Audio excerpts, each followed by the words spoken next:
Okay. So I guess the first 10 minutes was exclusive.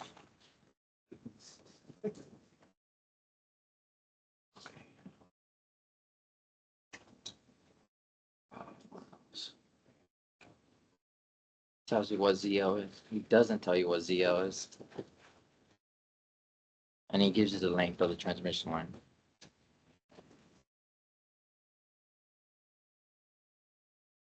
Um, he gives you VL in the time domain.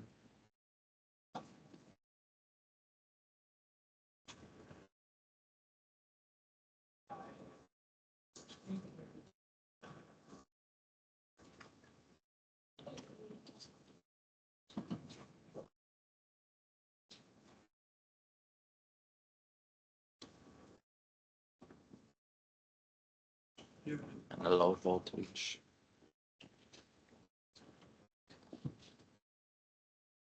Guys, so he gives you inputs.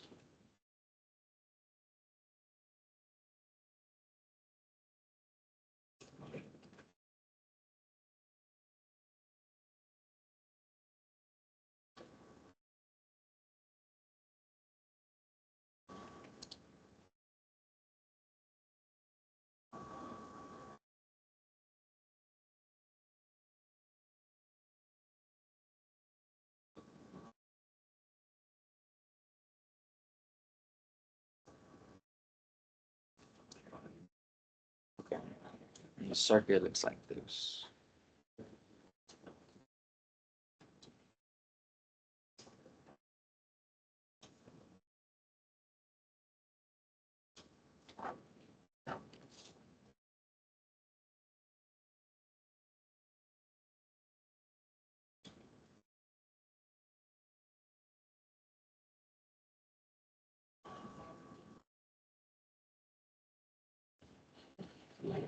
Okay.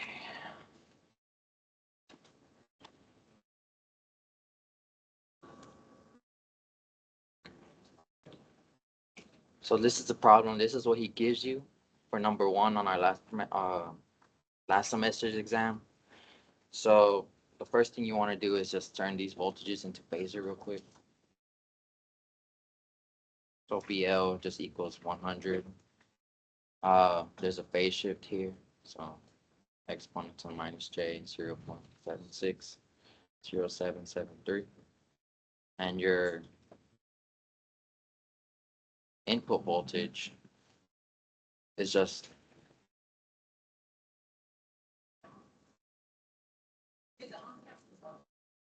I'm sorry. This is input, this is input, this is load.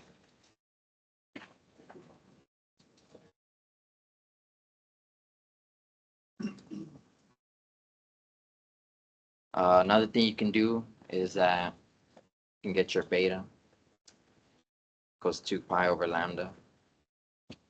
Uh, lambda equals C over F. Your frequency is given here, so omega equals 2 pi F. Divide this by 2 pi, you get 3 to the 10 ninths.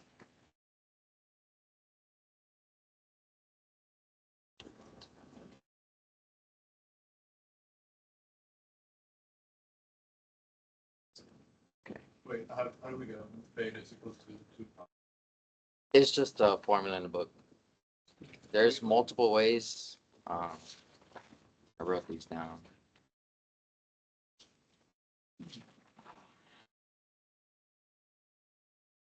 Another formula for beta is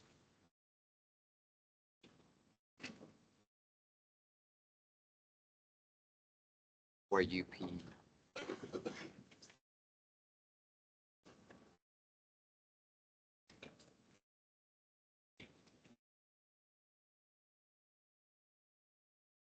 So there's a lot of formulas. I don't know if you noticed, um, to just define the same thing. So just use what he's given to you. Um, I just know what lambda is off the top of my head. Speed of light over frequency. Frequency is 3 gigahertz. Um, okay. And then this is the point where you look to your formula sheet and you look at all the formulas and realize none of them work. So what you normally do in a problem like this is you try to get the characteristics of the transmission line. So your V naught plus, your gamma, uh, gamma equals ZL minus Z naught, ZL plus Z naught. So we don't have gamma, we don't have ZL, so we can't use them. What else? You can also use our V naught plus formula, which is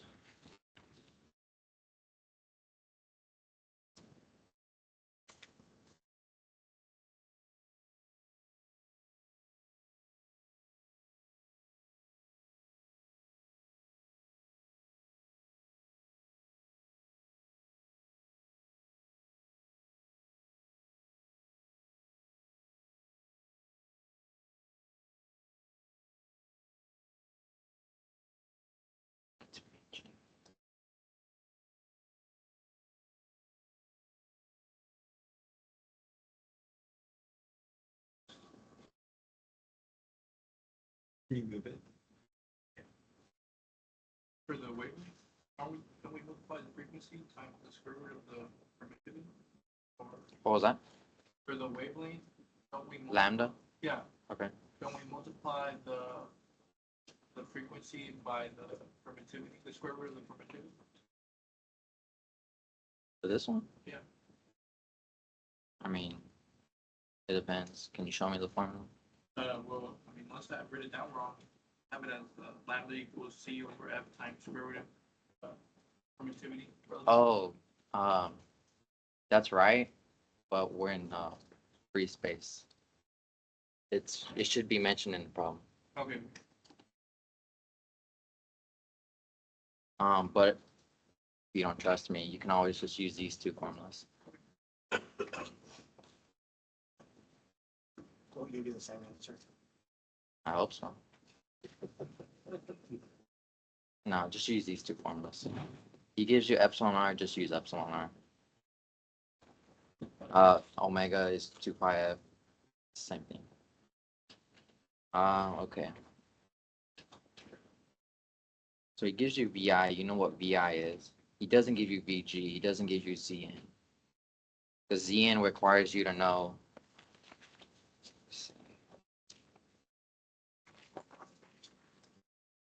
ZN requires you to know what ZO is. So you have two unknowns, can't use it. So just pack it up, go to the next problem. That's what many of us did last semester. So pretty much this is the case where you have two unknowns, two formulas. Anyone see what that is, what that means? Two unknowns, two formulas.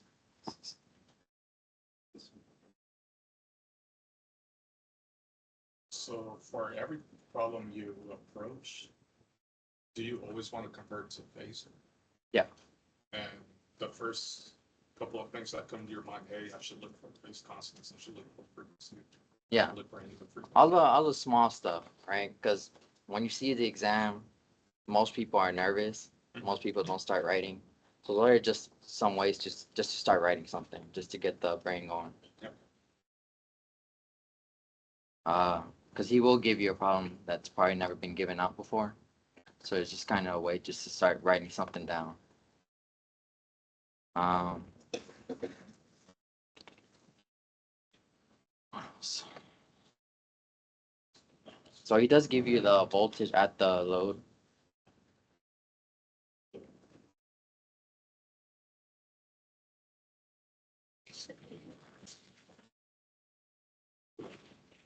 Which is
Okay. Any questions on how I got this formula? Okay, so this is a normal formula, this one, of how to find the voltage at any point across the line. So since Z equals 0 at this point, it tells you what your load voltage is, right? So you just plug in 0 into the formula. E to the 0 is just 1. E to the 0 is just 1, so you just get 1 plus gamma. So this is going to be an important formula to know for your BL. Um,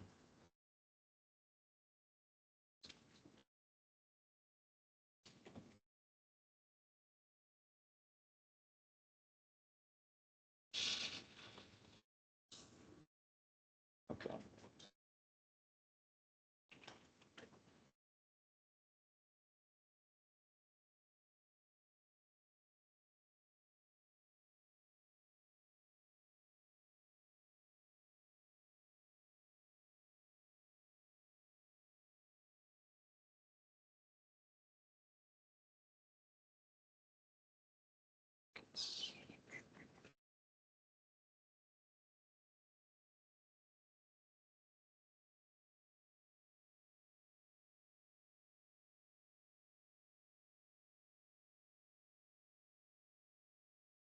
Any questions?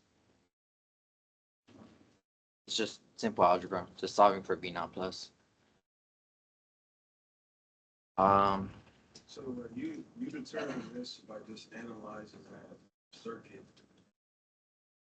It's like since you write these down on your formula sheet and just use whatever's asked, whatever he wants you to find.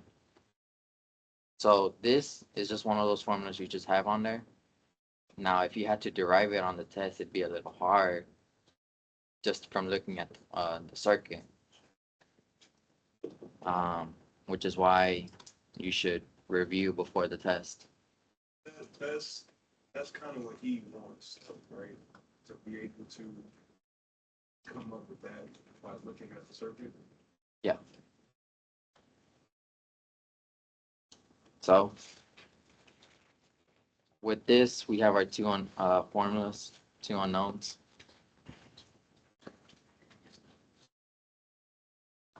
So we just set them equal to each other.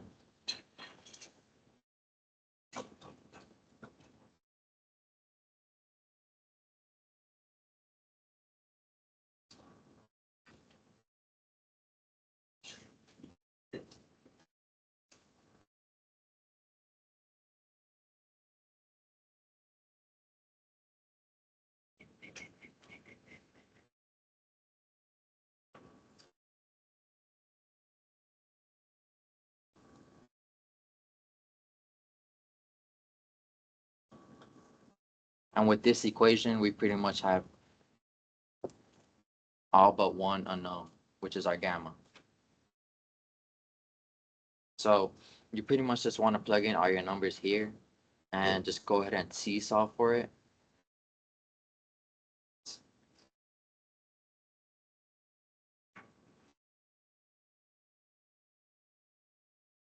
Which should give you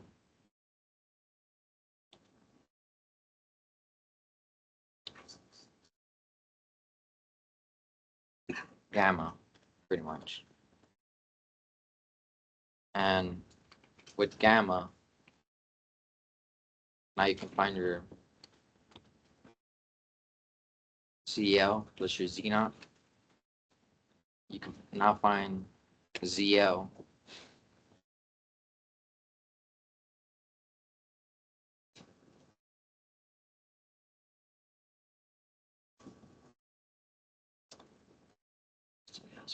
yeah, that's the whole problem. Part A, There's one problem. 1/2. Next he wants us to find the VG. He says keep it in phasor, so we're just gonna do that. So we already know this equation.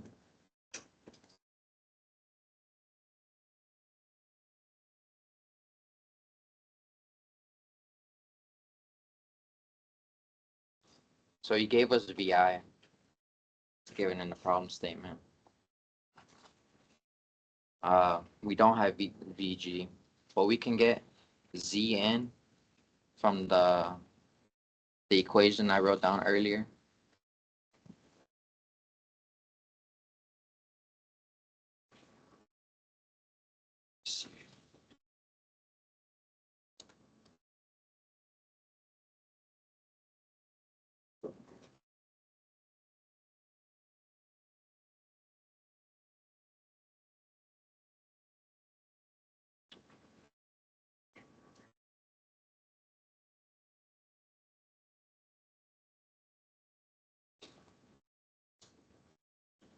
So since we have ZL now from part A, we just plug it in here, we get our Zn.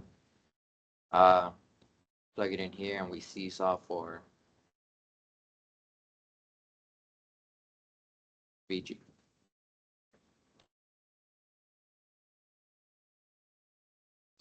He doesn't want to turn it back to time domain, so we just leave it as is.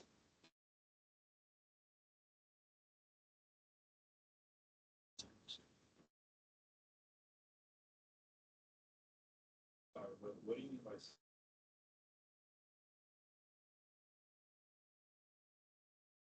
So I hope everyone has a TI Inspire at this point. With CAS 3C1. Now this will just solve it for you and give you a complex number. It's good practice just to use this even for if you know the answer isn't going to be imaginary, that it'll just give out a regular real number. But if you use this, it gives you the imaginary part as well. If you use regular solve, it'll just give you an error. And getting an error on the test isn't fun. Okay, so any questions about how to approach the problem, how to approach these type of problems? Why would you seesaw? Why? Because gamma is gonna be, there's a magnitude part and there's an imaginary part. The angle, the phase shift. Oh, okay. So if something has a phase shift, right?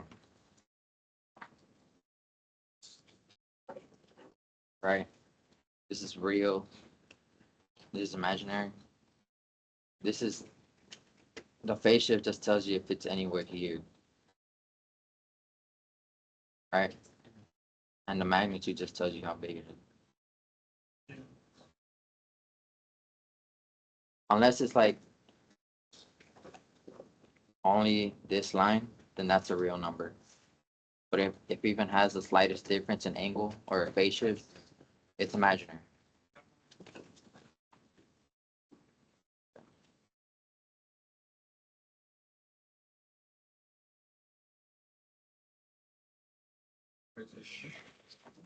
I'm not equation for Zn. That normalized loading fields or Yeah, can you go back to what you said? This one? No. just Yeah. So I know in the book it tells you the normalized impedance version of this formula, but this works just as well, and it just saves you a step whenever you're doing your calculations. So there's no difference between No. you saving that stuff. Yeah. Hey, can you show us how to do the C-solve with the calculator? Yeah. Let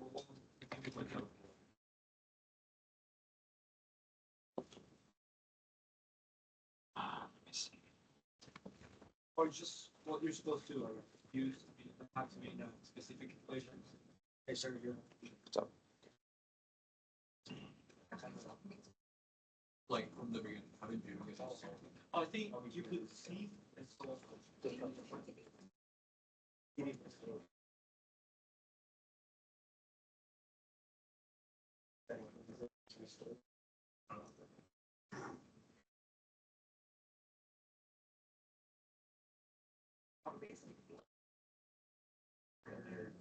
So I don't know if you can see, I just put 1 plus x equals 2j. Solve for x. Solve for x.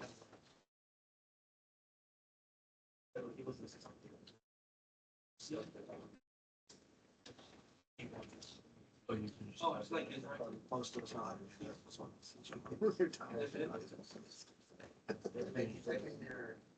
Like the equation.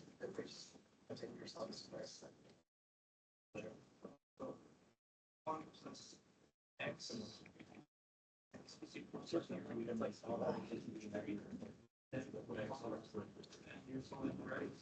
Oh, yeah.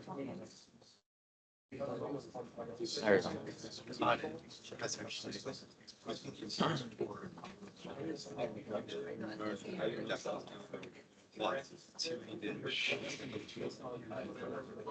So, does everyone got it?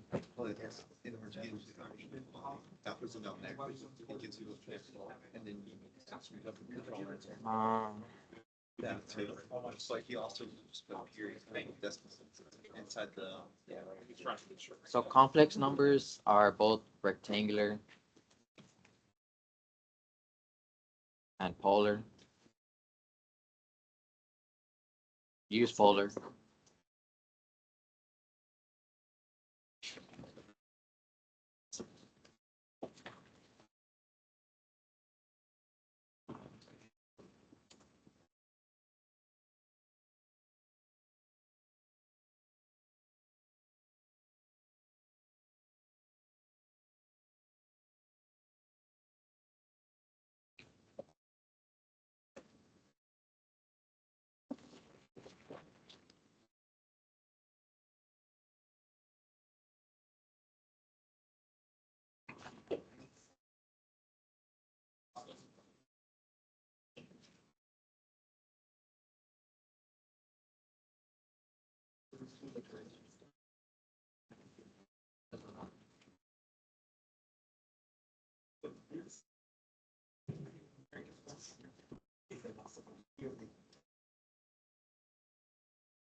Okay.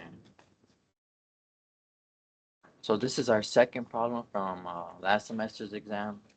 Pretty much what makes this problem unique is that we're given S11, which I don't know if he went over this in class with y'all. Did he talk about S parameters? What do you say about them?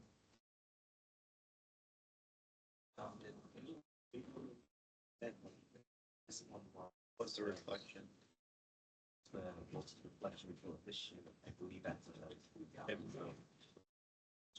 Okay.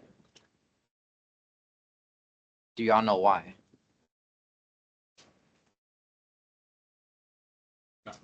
Okay. Not enough to talk about it. Yeah, no.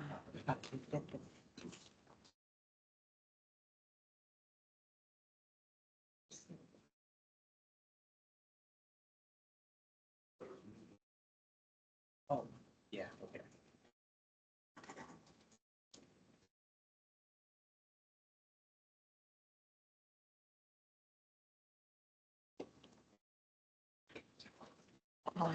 So pretty much S11 is just used to describe your return loss. So what your return loss is if you send a transmitted wave here, it's whatever gets reflected back at that same port.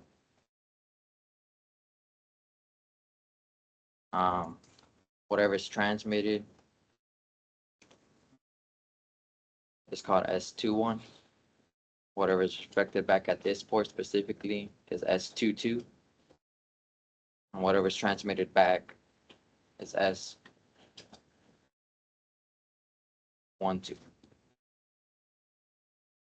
Y'all don't need to know about these three. Y'all need to know about this. So pretty much what this means, as far as we're concerned, is that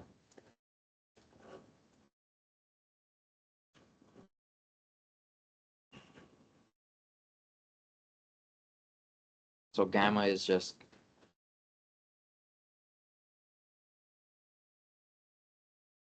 correct. So it's transmitted wave and whatever is reflected back. So what makes S11 different is that this here you're measuring S21, this here you're measuring S12. That's not what he gives you. So you want to condense this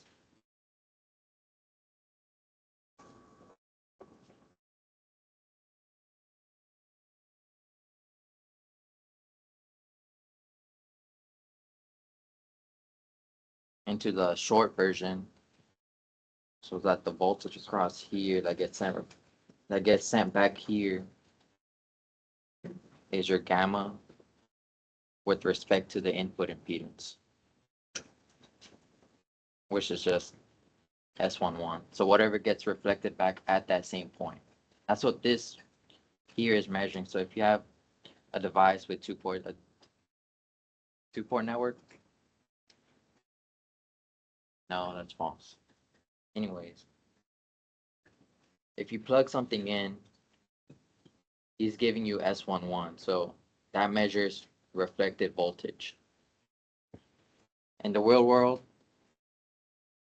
it's usually measured in dB, which is just a logarithmic scale of power, but which is what y'all measured in the labs. But he doesn't give you that in the exams, thankfully.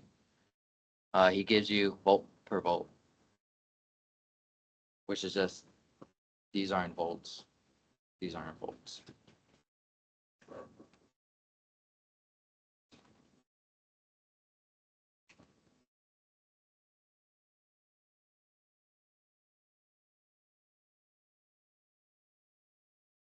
Okay. Does anyone have any questions about this formula?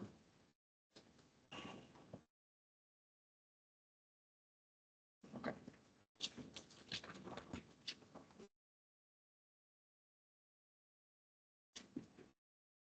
So this is the circuit he gives you.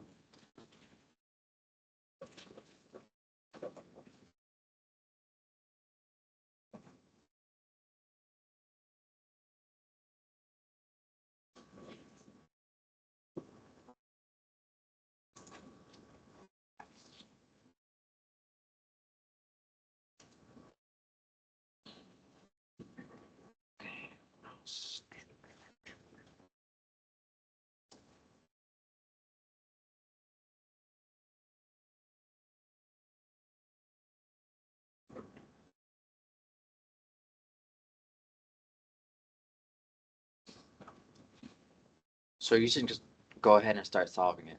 You get your Zn through CSolve.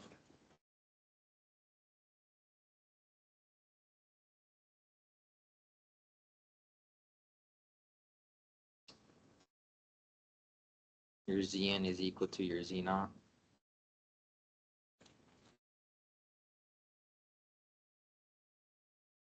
ZA.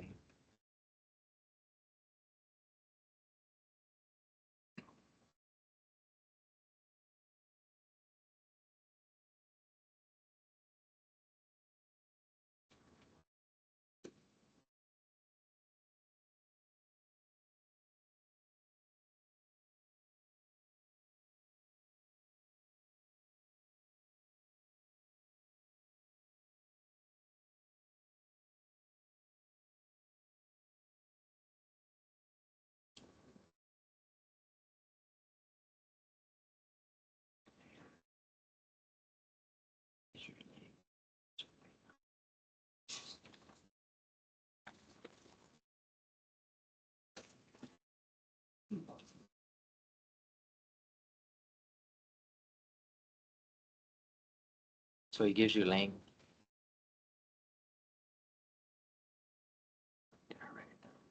Here. Beta. 2 pi over lambda. He gives you lambda. Make sure if he gives you centimeters, make sure you always convert it to meters. So it's just 15 to the 10 minus 2.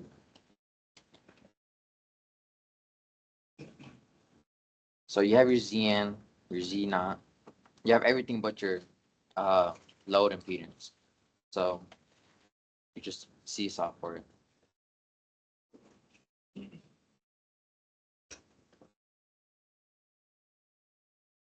And that's part A. Does he literally take if you're at seesaw on the You took it from me. okay? Just make sure you write down the formulas and the numbers inside of them. Just write seesaw, ZA equals this through seesaw. What else? So for part B, he gives you more information now.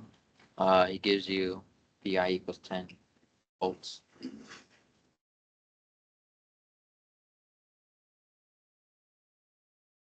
Average power. He wants you to find power at the antenna. Okay. So for power, we need the voltage across here and the current. We already have the impedance, so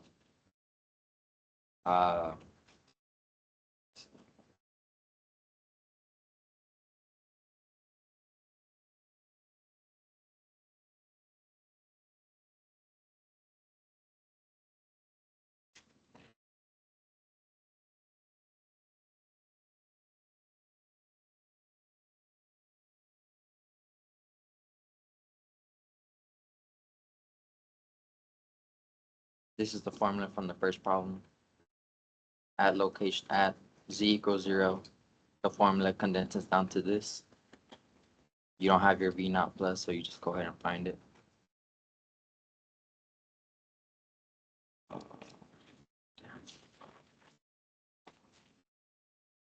Just to double check.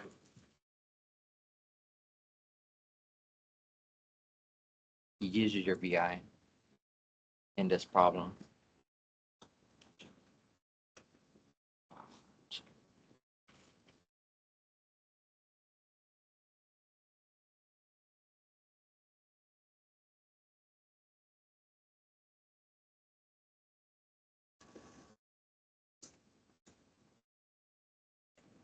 So you solve for V naught plus, plug it in here, you get your voltage across the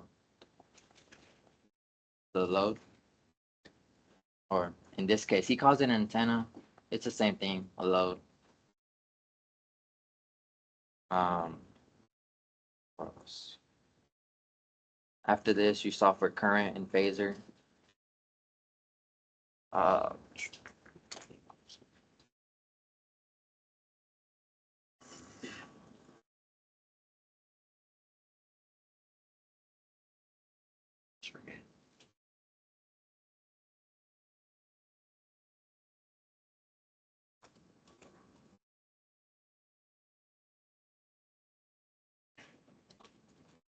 So now you have your voltage across the load, your current across the load, your impedance across the load. So this is when you start applying the power formula, which is VA equals 1/2 real of VA times I conjugate. And that's it.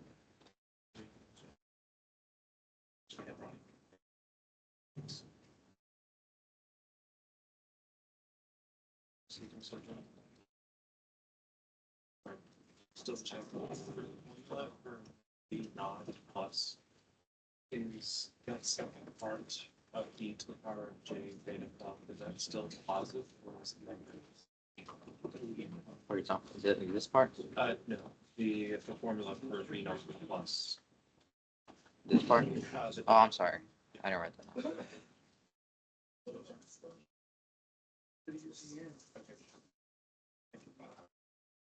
Walk us through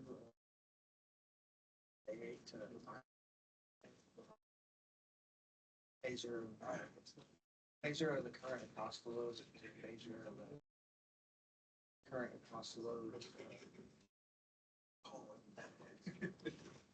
From here to here. Yeah. These are just formulas. This is just Ohm's law. This is just Ohm's law. Yeah. Current. V equals IZ. No, I mean going from the Phaser of the current across the load. This to the part? conjugate. Yeah. Yes. This is just a formula. Well, why is the current conjugated? This is just a formula. That's all I can say. That's fair. Yeah. Sergio, for the S11 formula? Yeah.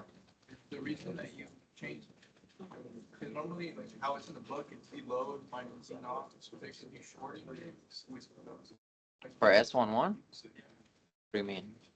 Like in the book, like for the formula for the voltage reflection coefficient, C low minus C naught, right? Well, I'm just asking how you were able to change it to the end and then be able to use the end formula. so that formula,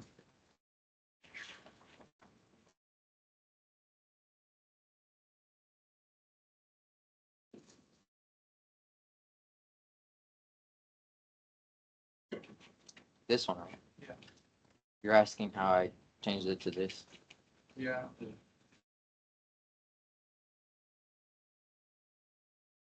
Is it just because you're short? This formula right here is dependent on what you're doing. So in this problem, we're trying to get the voltage coefficient of the entire transmission line, right? This right here, which I'll just denote as gamma n. So this is why you need to have a small background of S parameters, S11, what it exactly it's telling you. So when you plug something in, there's voltage coming right back out that's not being transmitted, right? Which is why we condense the circuit to here, because that's what S11 is actually telling you.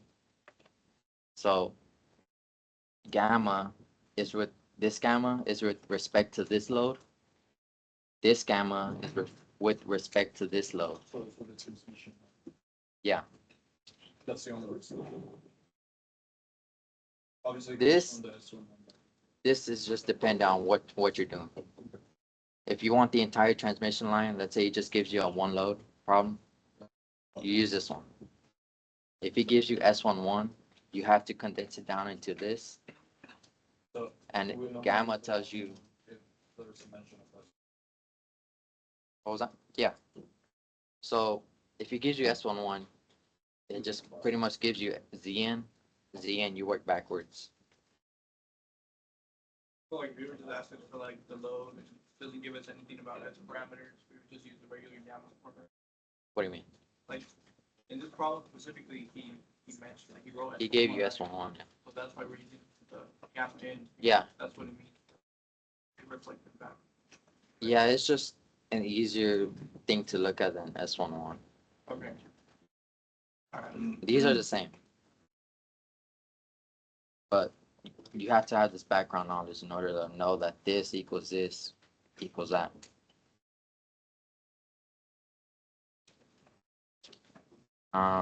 We'll get more into this once we get to the double load problem. Double load. Sorry? Did you say not? Okay. What did you do for extra practice? The only one he said that wasn't with repeat is impedance matching. Oh yeah, that's exam 2. He asked the one who said we go up to 2.9. Everything 2.9 is fair game.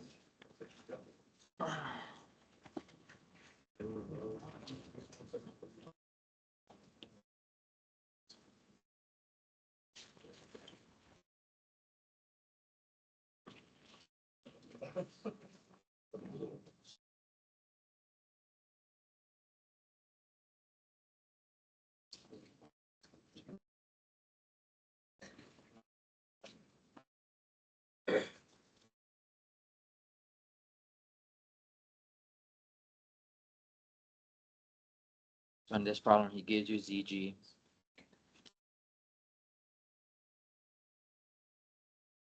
Gives you Z naught. Gives you epsilon R. Gives you ZL. Gives you length. Gives you VG. Convert that to phasor. No phase shift, there's 100 volts. You can get your frequency right away.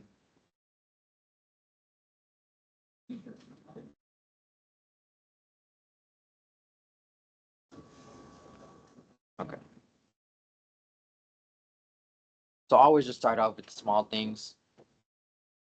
Beta.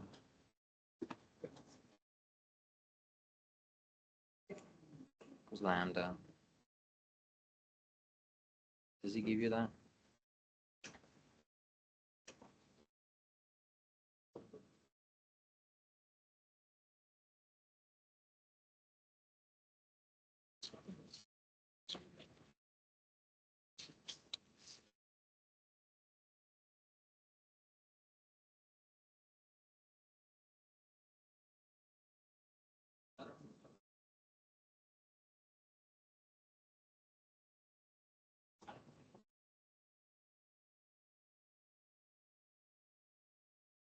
If he gives you epsilon, use these two.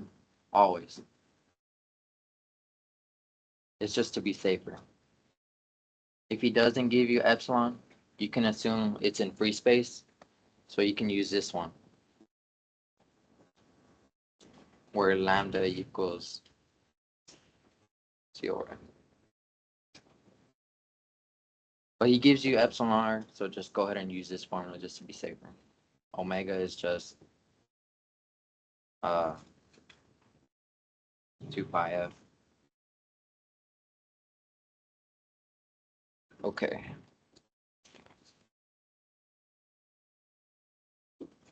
He wants you to find VL and VI. So he gives us all the information on this side of the network. You want to condense it down to get to this side of the network. So right away, you just want to go ahead and get your gamma,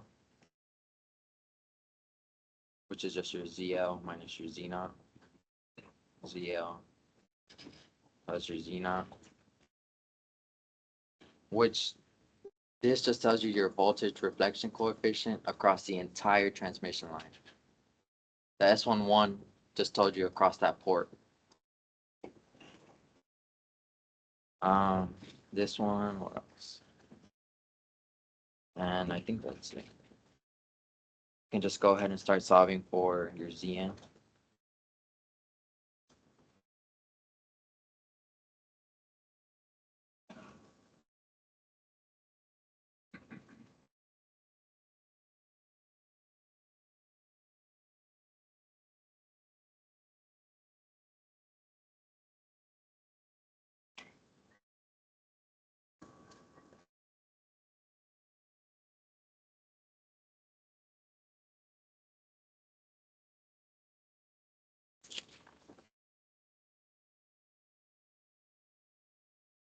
Here's another equation for Zn. Just use what he gives you.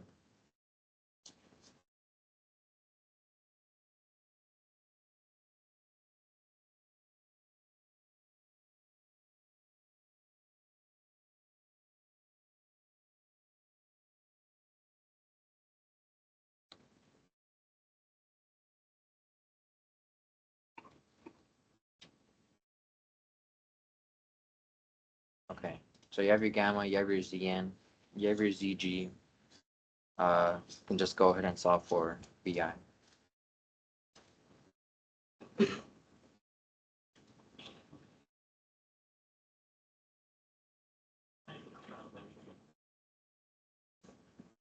Okay, that's it.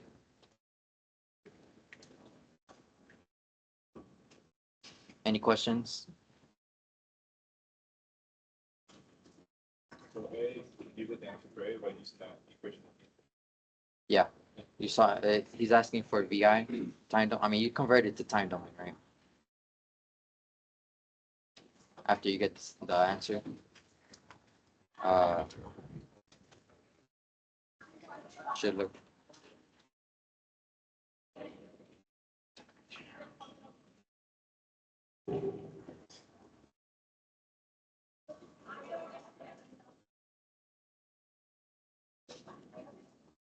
And this is the phase shift you get. So you should get in magnitude e to the minus j phase shift. So just convert it back to time domain. I hope you know how to do this at this point. Um,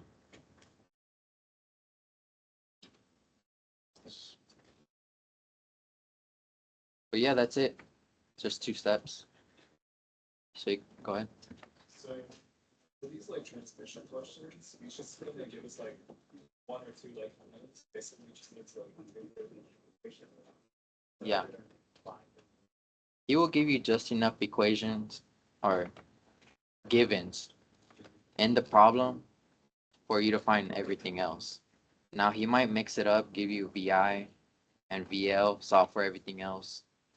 He won't give you ZL, so you can't find your gamma, which is the big problem on the first. From this exam, you see how much steps we have to go through? So he can give you something like this on the harder scale or something very easy like this. It's just better be prepared for both. Because this was just 2 steps. You get your ZN. Everything else is already given. VI, that's it. So for part B, he wants you to find VL. Here, you're going to need your V naught plus because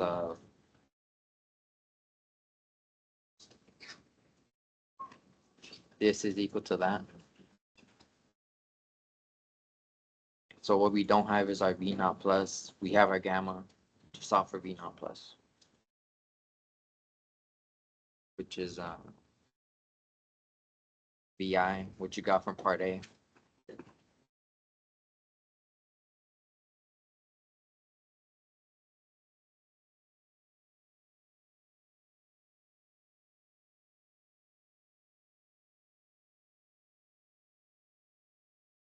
So you solve for your V naught plus, plug it in here, you get your VL, and that's it. So pretty simple problem. Any questions?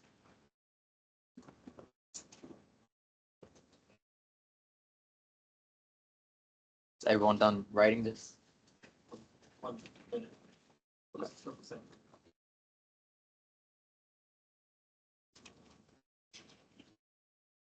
Okay. I know I came in late, so I don't really know. If you could describe how you derived the equation VL is equal to V naught plus one of those gamma.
So everyone gets where I get this equation from, right? Which is just your VL. Okay. I'm gonna test y'all.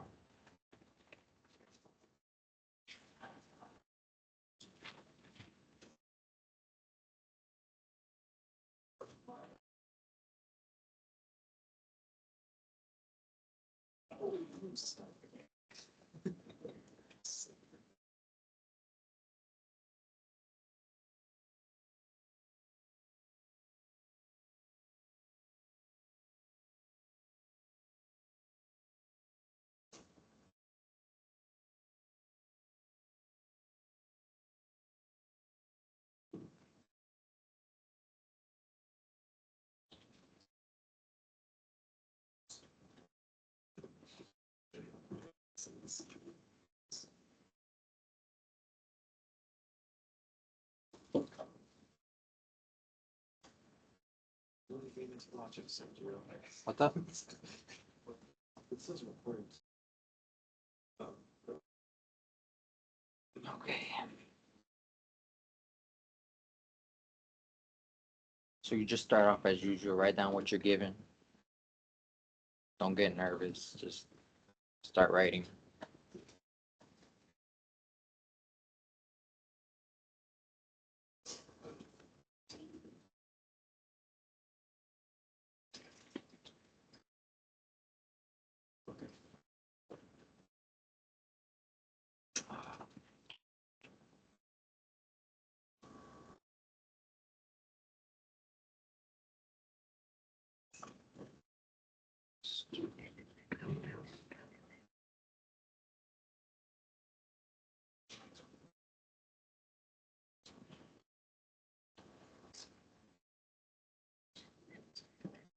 Spike equals 0.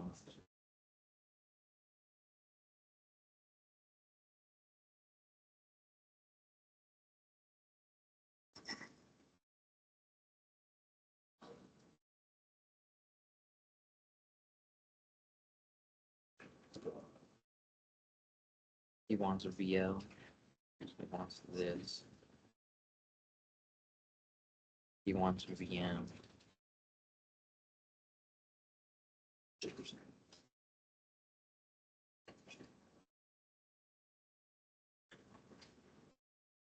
He wants PM and PL. So, any ideas how to start?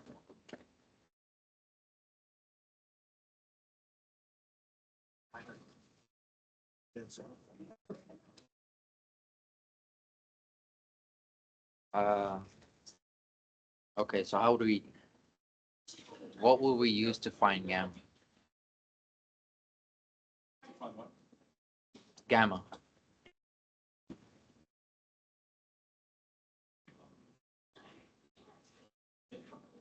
Because we're given two loads.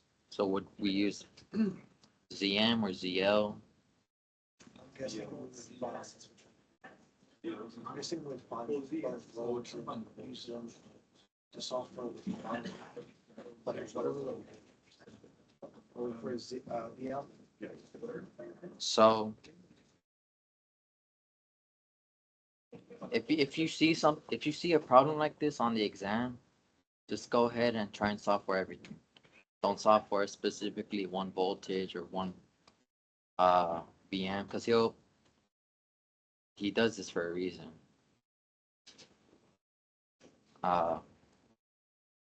So what you want to do is just go ahead and condense it down like we've been doing for these past couple problems. But the way you tackle this, because it's a double, there's a load across here in the middle of the transmission line, is going to be a little different. So what you want to do is get your gamma. And this is going to be your gamma 1. Your first one with respect to this load. So gamma is going to be from here to here only. So once it reaches this load, you'll start using this load for it to find your gamma, right? Which is what you would find for your gamma 2. So your gamma 1 you would use ZL minus Z naught, ZL plus Z naught. What else? You have your ZL. You can just go ahead and condense it down already. To your Zn, your first one equals your Z naught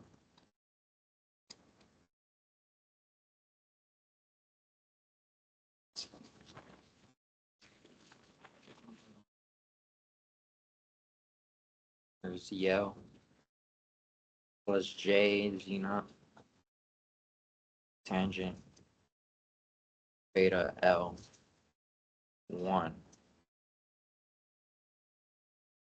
Your length 1 is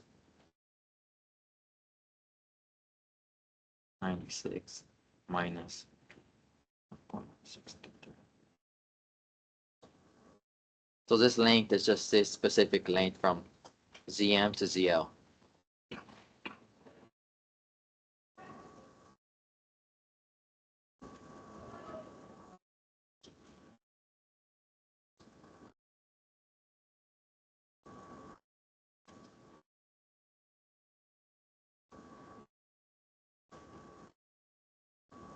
Okay. So after you get your ZN1, this is what the circuit now looks like.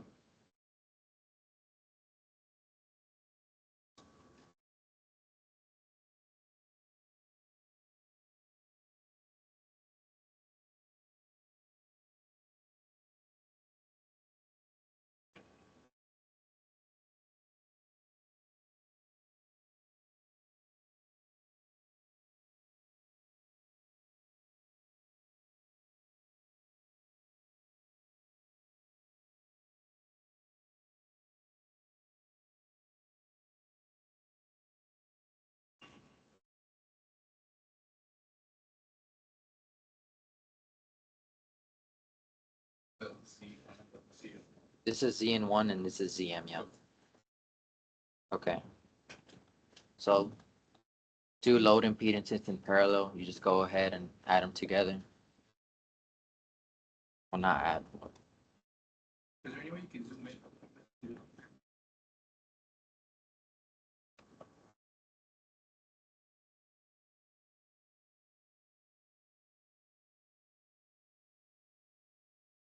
Is that fine or more?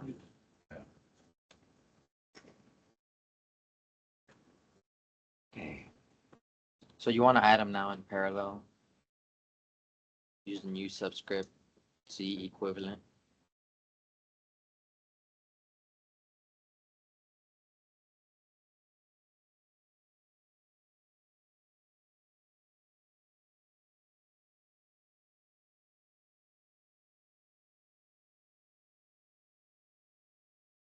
So now once you do this, this is what the circuit looks like.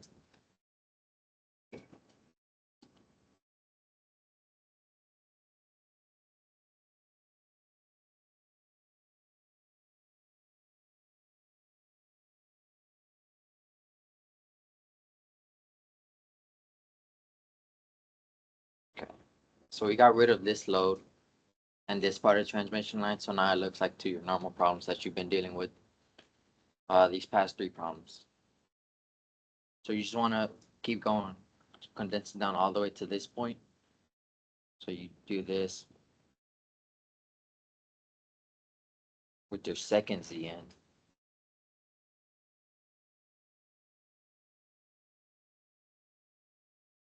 Now you want to be using your Z equivalent since that's what is at this point.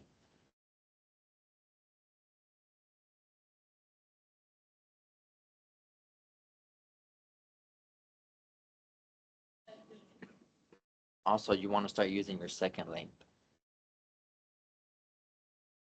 Since you're from here to here, this is your second length. You no longer have to worry about the first length for now. And since you're here, you can also get your second gamma, which would just be gamma 2 Z equivalent.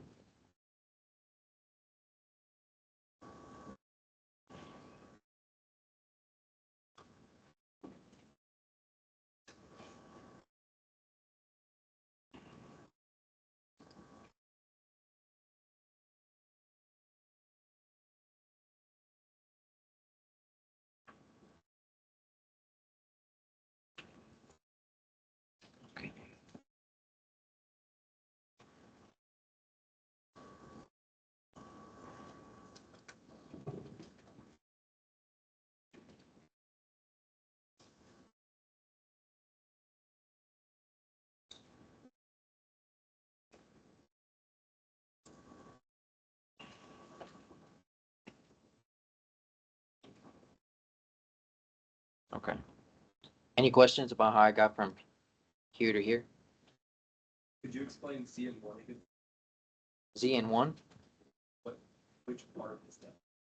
it's from, so you have to designate uh what you're gonna be doing, right? So usually when we condense things down, we go from right to left.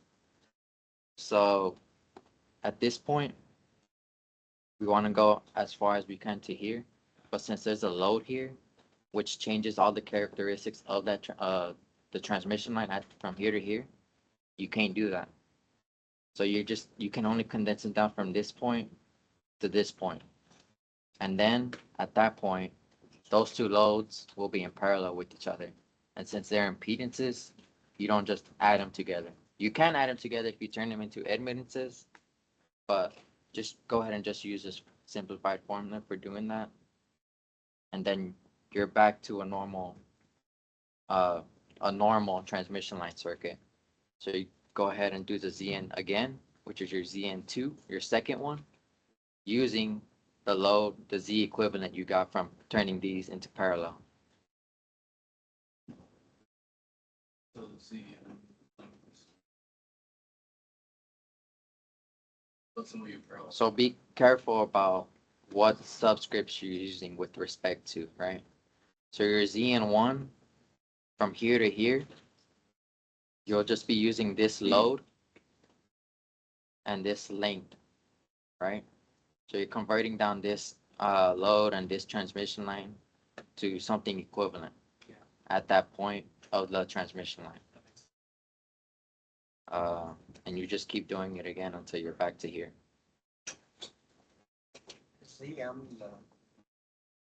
The closest load. Yeah. Okay. Would L2 be the 1.63 lambda?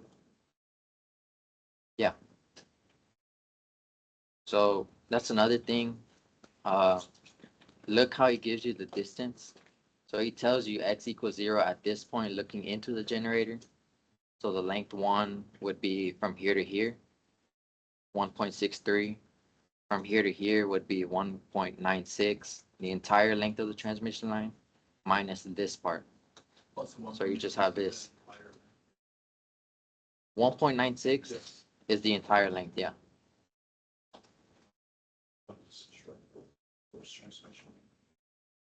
Okay. Any other questions? If there was 3 loads, you would just do this at another time? Yeah, another time. So it'd be from here, you condense it down to here, your ZN1, in parallel with ZL. Do it again, condense it. You get your ZQ1, condense it down using your second ZN. It'll be in parallel with ZN. Combine it again, and then you will do your third ZN. So for whatever reason, if you put 3 on there, it's just one more. It's just 2 extra steps.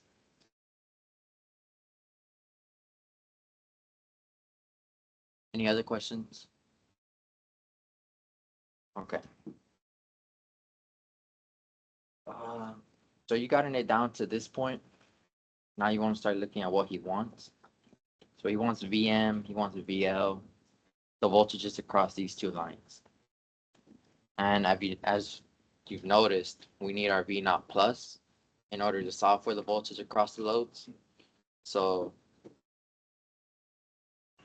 since there's 2 loads on the line, we're gonna have 2 different V naught pluses.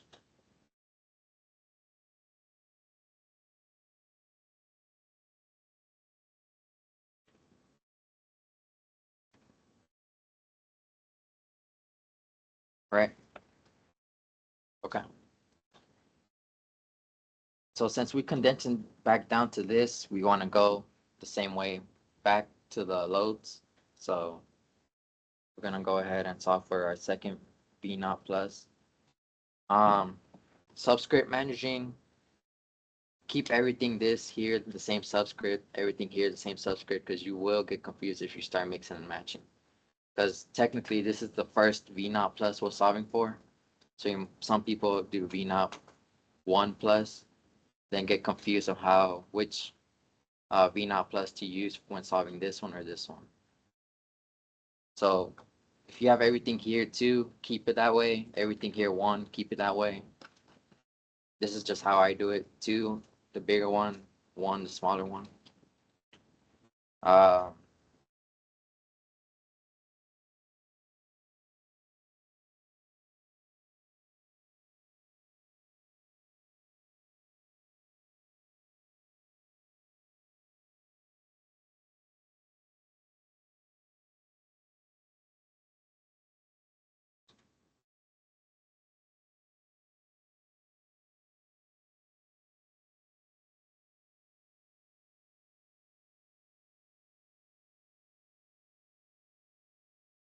Okay, so to get from here back to here, we're using everything with respect to that part of the transmission line. So we're using our second gamma. We're solving for our second V naught plus, and we're using that same length. So the 1.63 lambda. You get your V naught 2 plus, which in turn gives you the voltage across the load.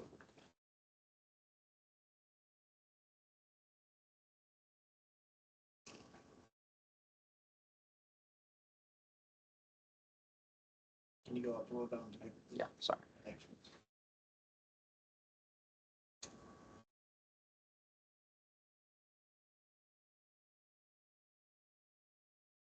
So.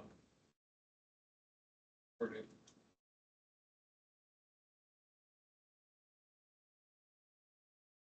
And this is just me looking ahead. He's gonna want you to find power across this load as well. So you just use the formula for power. If that second, gamma would be negative. The equation would be out. Oh, yeah, I'm sorry.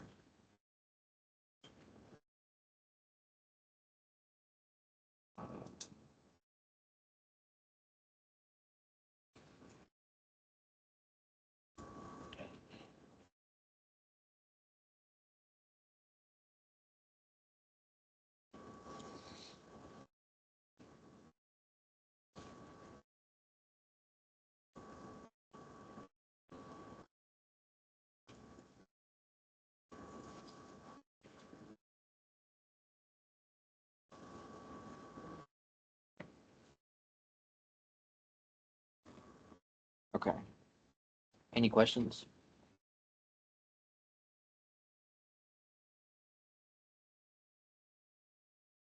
So we're back to this part of the circuit.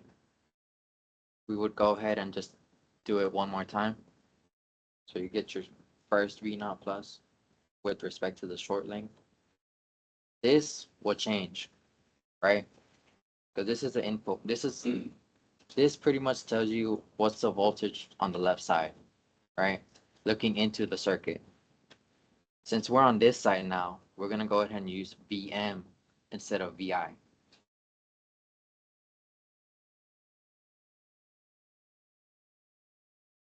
And we're gonna use everything with respect to the short side of the circuit.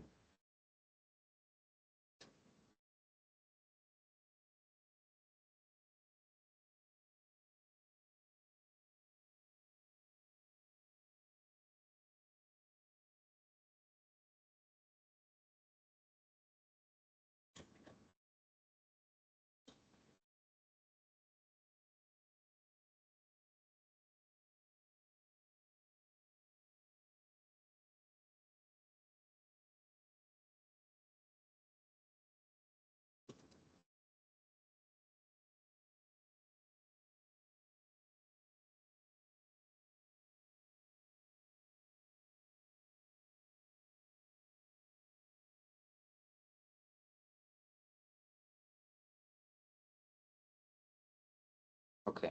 Any questions?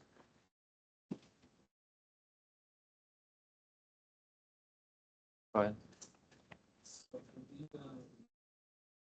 for the DM and the BL equations, what happened to the? Um, What are you doing in terms of the loadings? Yeah. So since,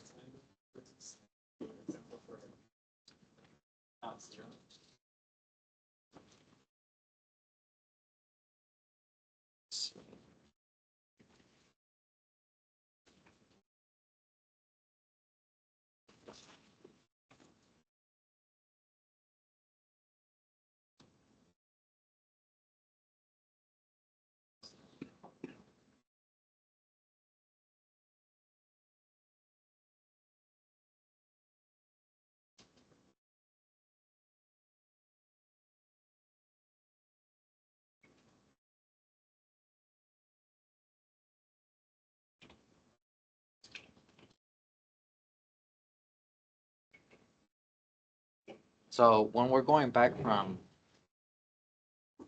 this,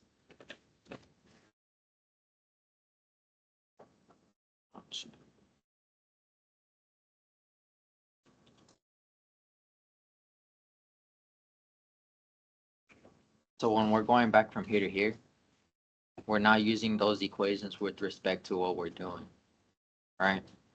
So at here, at this distance, from how we have the circuit now, z equals 0, right?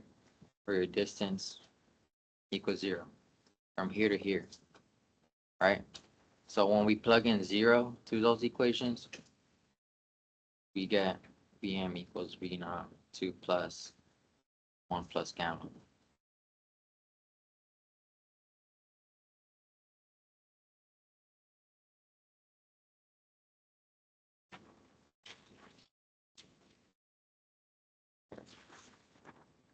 Here's the equation, by the way. The equation you were talking about?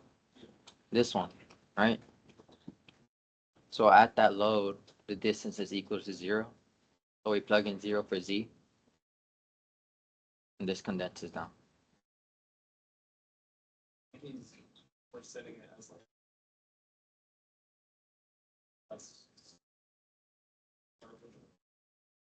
Yeah, this will always be true whenever the load is at the end of the transmission line. Because distance, yeah,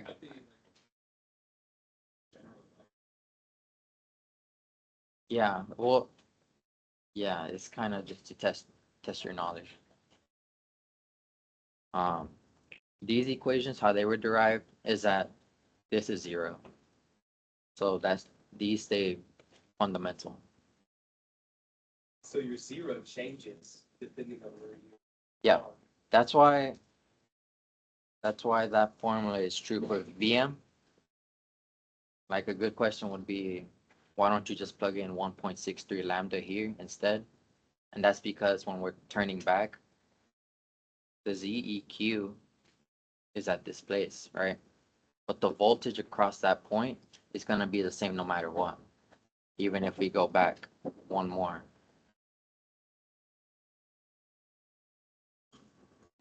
Any more questions? So you condense it all down, take that ZQ and find that voltage, and that voltage is same. Yeah. Where you were Mhm. giving you the, what you're looking for. Yeah.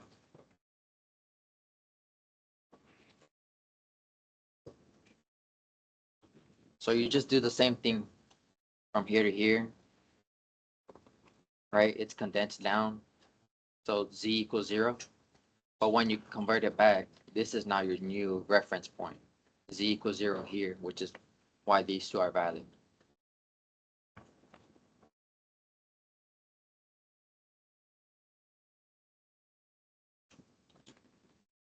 When we solve for B, F, and GL, they should be the same number. No, because this one is using the characteristics of the voltage across this line here. But after you go from here to here, it changes because of the load that's applied here, right? So to get your V naught 2 plus, you have to use the input voltage, right? Looking inside. At this point, when you condense it back, the voltage that's looking inside now is the Vm. So that explains why there's a change here.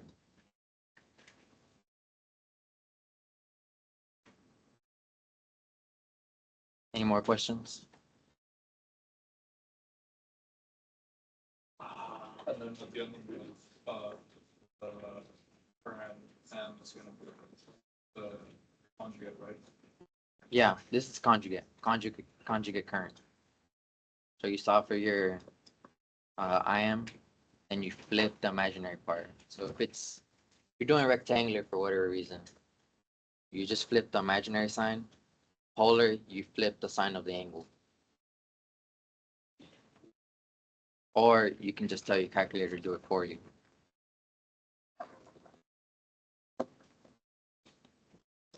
Um, Another tip, get used to defining functions. So as you can see, I solve all of these symbolically. Whenever you solve for one, let's see, use Z naught, right? You could do menu 1 1 to define a function. So Z naught equals 50. So now, what equation uses Z naught? I call Z naught plus 50 is 100, right? 50 plus 50. So you're gonna find those variables. For you. Yeah. So you don't have to keep looking back at the actual number, because on the test, you're actually gonna be writing down numbers. It'd be a waste of time just to look for what's what in your calculator. Just go ahead and define what's what. So define, when you solve for your ZN1, that's the first thing you do on this problem. Z, you can just type it out. Z, ZN1 equals 60 e to the minus j 0 point. Right. So you can just call it whenever you need it, which you're gonna need it right away when you solving for z equivalent, which is the parallel of these two.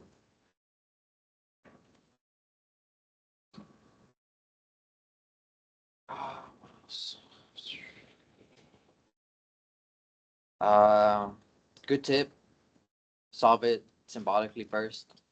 You don't want to be punching in numbers and realize you reached a dead end without solving the question, and then you just wasted like 5-10 extra minutes punching in numbers. Now you have to go back and erase it. Try and solve it symbolically first. Should take you about 15-20 minutes maybe.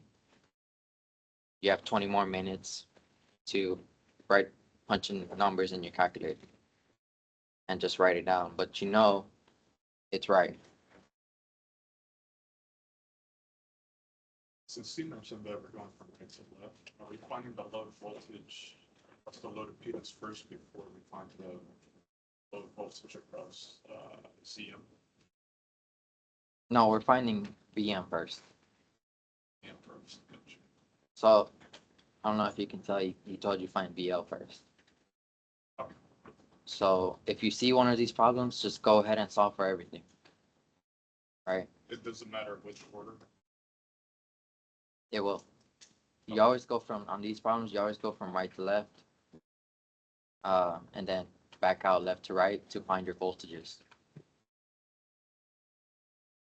So And then so you can right to left to find the answer you're looking yeah, because you're from right to left, you're using the characteristics of the transmission line, length, beta, all the impedances, all the loads. But from back here, when you have your input voltage, you cannot tell what the voltage is across this line, at this point, across this line, and at this point. So for like, in terms of like point distribution, does he give more points in terms of like actually solve different points symbolically instead of giving the right answer? Or would he still get? If you explain your thought process on the paper, he'll give you good like points. that would count as partial, a good portion, just a If symbolic. if it had words. Oh, okay, so if you explain what the. Yeah. Like, in the first one, we parallel, so we, okay. Now, if you fat finger something, I wouldn't worry too much about it, as long as your process is correct. Now, if it's wrong, then yeah, I would expect at least a 50 on the exam. So V naught two plus is the voltage on that fire transmission. I'm sorry? V naught two plus. Just This part. It's that whole thing. At this part, it's a different V naught plus. Because of this load and the input voltage looking into it, it's different.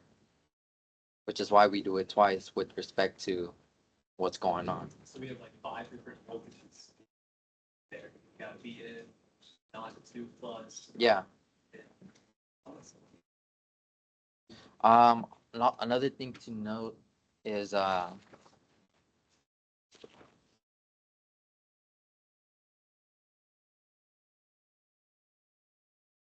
this.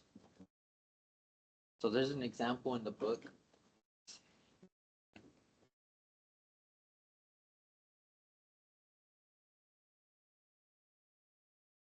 This is important if he gives you a voltage across the line.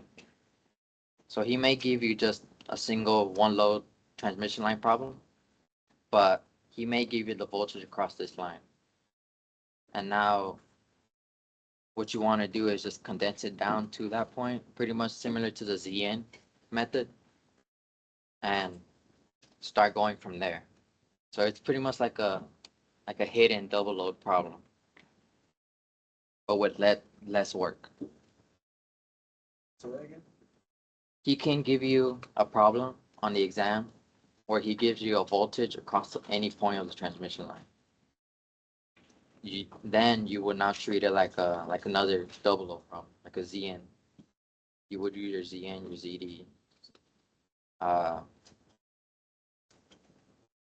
Yeah, yeah, because this you plug this in here, you just get this equation, the one I wrote down.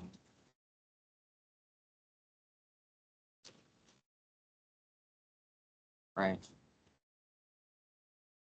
You just get this equation when you plug it in, which is equal to that.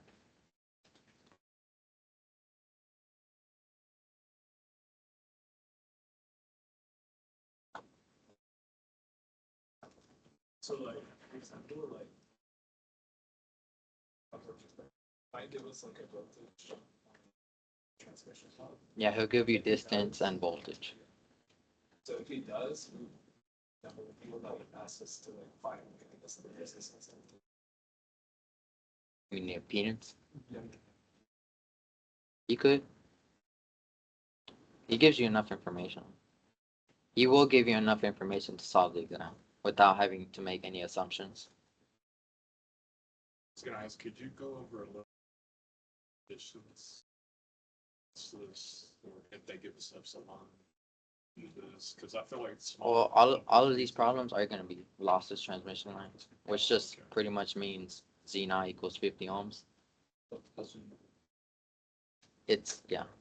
He'll tell you if it's not lossless, but he won't, because if it's not lossless, that's when you start trying to find your alpha, the resistance, capacitance, inductance. I feel like those small details might get us. Oh, he's not gonna put that in that. That's a whole different problem than this. Historically, he always gives you, what's it called? A lossless, which just means Z naught equals 50 ohms. If he gives you epsilon, use these two equations for your beta and your phase velocity. He always gives you omega. Sometimes he won't give you ZL. If he gives you length, multiplied by lambda, you know your beta is just 2 pi. Or this part is just 2 pi length. Because lambdas cancel out, right?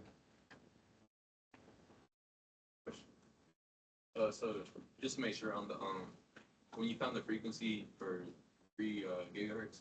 Yeah. You use the omega equals 2 pi f. Yeah. And then you just divide it 2 pi over. Yeah.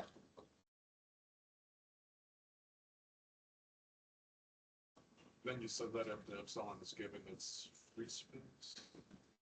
If it's not given, Oh, if you it's can not assume given, free space. free space. That's when you would use this lambda.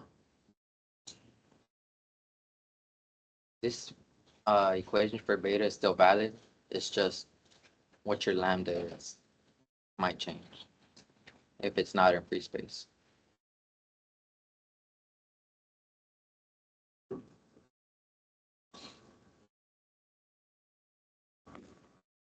Uh, any more questions about this problem? Any other problems?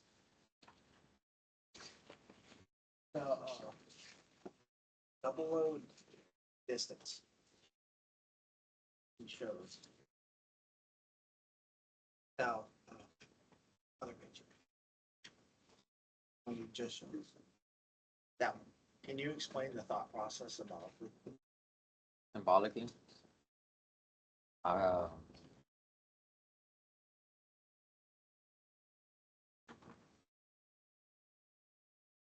the ABC? oh, how this works? Yes. Yeah. Um,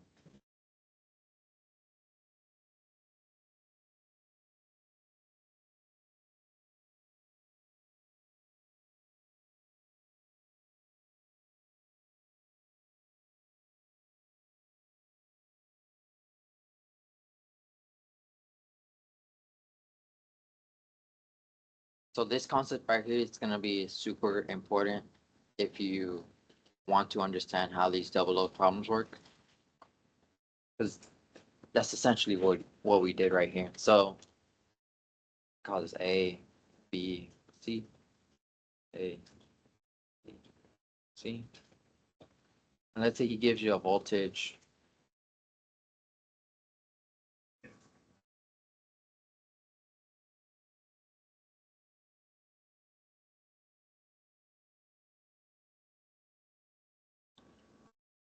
at B 50 cosine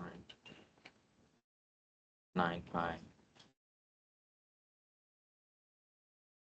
8 pi. Right? So what you want to do is just turn this to phasor.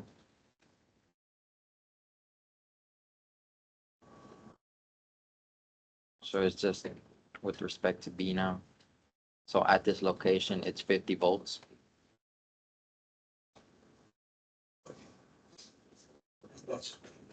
This is if he gives you a voltage across the line. It'll be formatted like this. He'll give you the distance and the time, right?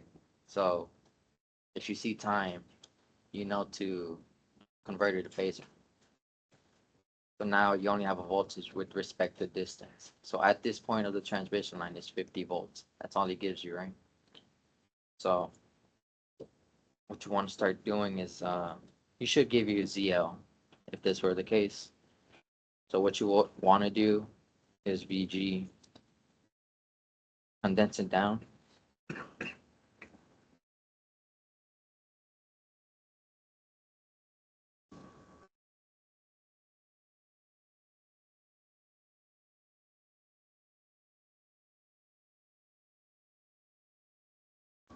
I'm sorry. To ZN1. Your ZN1 equals your Z naught. You can just use this equation.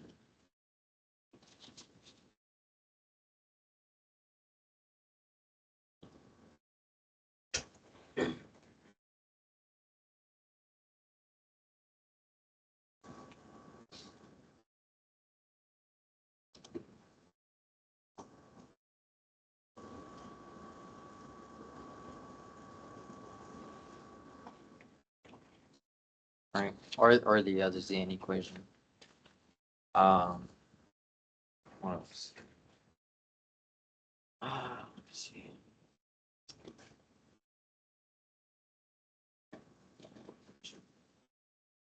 You get your gamma.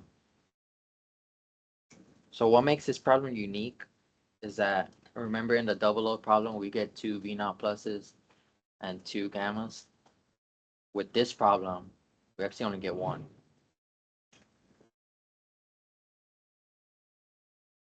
So that's how this would differ from a double load problem. If he gives you a voltage across the line. So you condense it down again. What else? Actually, at this point, VB equals 50. So across this load is 50. So would we just use the general gamma? Yeah. What would he be asking for if he gives you the voltage on B?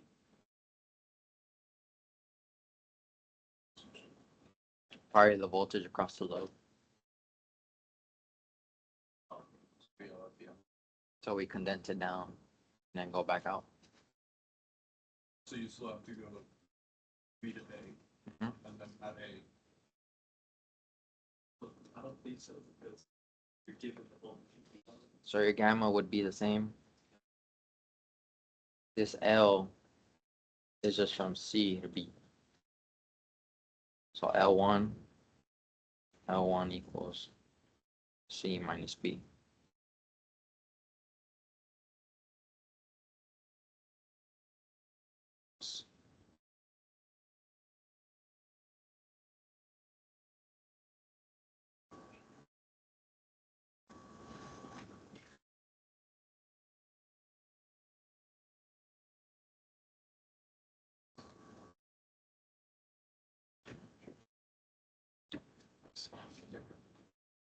We can go ahead and finish that, sit down. What's that? We'll just go ahead and. Sit down. It really depends on the problem. If he's asking you for something across here, if he gives you a voltage across here, he's gonna expect you to find a VI, which is here. And with your VI, you can get your V naught plus. And with your V naught plus, you can go back to this one. You have your V naught plus 1 plus gamma. You got your voltage across the load. So literally, this is exactly the same, except for there's one. The transmission line characteristics don't change.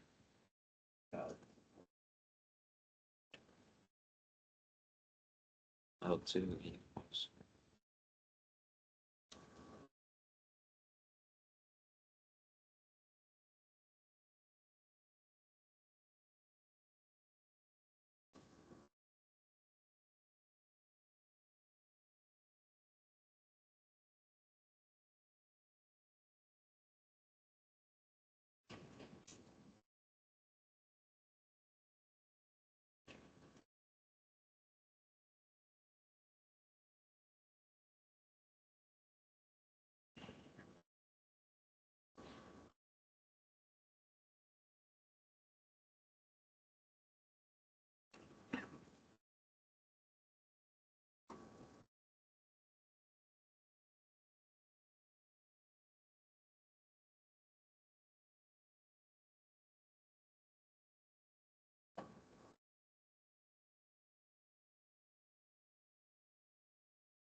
Get your V naught plus.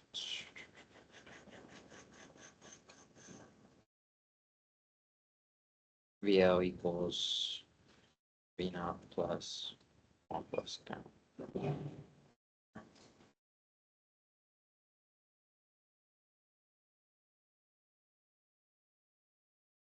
So something along these lines.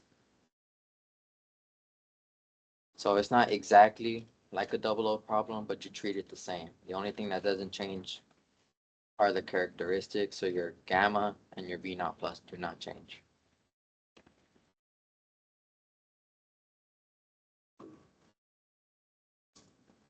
Sorry, this is V naught 2. That's because there's no like load things to change the characteristics. I'm sorry? Yeah. Just to double check, make sure these are right. So your Zn2 must equal your normal Zn.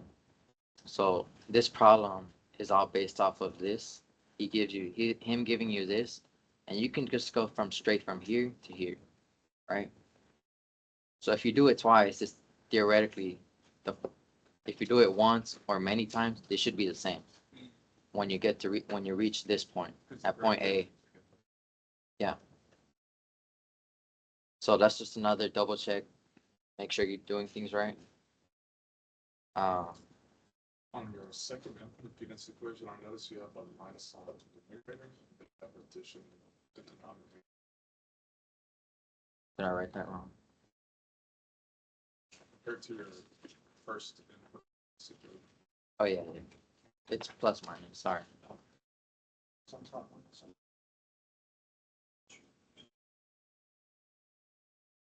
So, since the characteristics are not changing, here we go. But that's having to do with C to B. Well, it depends on what he gives you on the problem. If this was like a normal problem, yeah. But if he gives you a voltage across the line, there's a reason for that.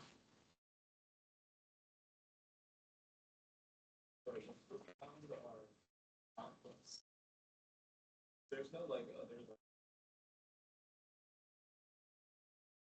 Yeah. V naught plus. Transmission. Yeah, so from here to here, it's V naught plus. From here to here, it's the same V naught plus. There's no other. Yeah, that's why. Yeah.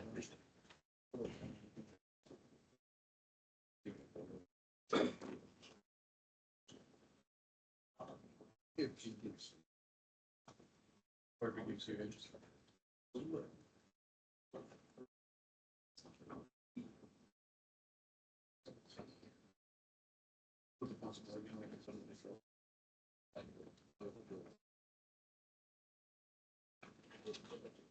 This equation is also good for.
So on the retake for the first exam, he gave us something like this, a voltage across the line.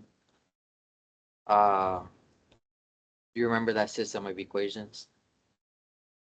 The formula we used? Read the zero out of the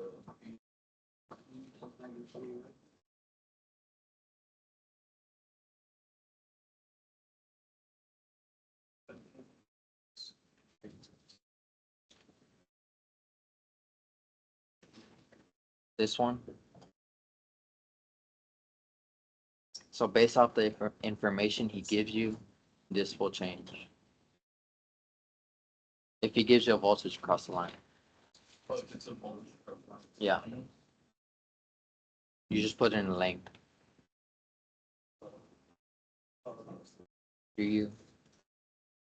No, because if you would plug it in here, right? It gives you the voltage. Like 50 volts. B naught plus. J beta D. It gives you the distance. 1. You don't have gamma. Something similar to this. So your VL.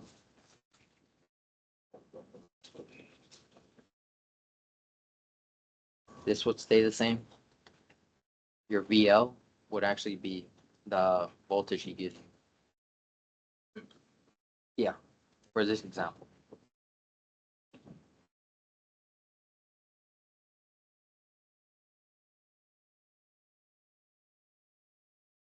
Okay, any more questions? We got 5 minutes. Okay, well, good luck on y'all's exam. Yep. I'll be, hold on.